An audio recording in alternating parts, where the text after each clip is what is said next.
қуанышқа жайылсын. Ырыс береке, ауыз біршілік ынтымақтарымыз арта берсін. Осы екі жастың қызықтарын бірге өткізіп, ортақтасып жүре берейік.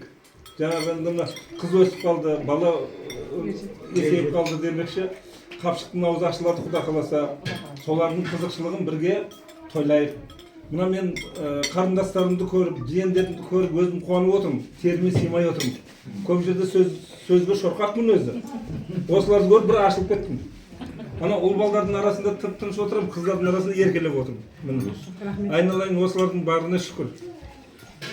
Осылар болса, ағайын ана қыз тілеулес дейді ғой.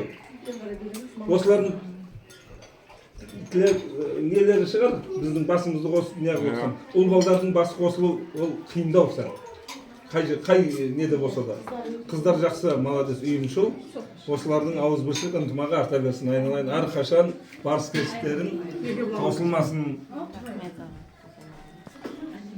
Осы нағашыларын іздемеді деп ренжімеңдер, болмаса ағаларын ондай сондай жағдайлар болған басқа енді міне араласып жүре берейік.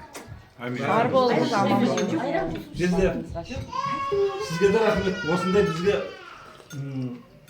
жиен қыздарды әкеліп табыстырып отқан. Табыстырып отқан. Рахмет. Әпшеме рахмет.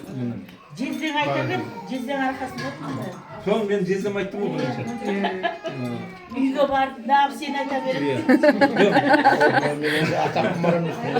Сол үшін ағамыз міне енді осы құйылған нелеріңізді алып қойыңыздар. Бізге рұқсат беріңіздер. Рұқсат сізге. Сонымен.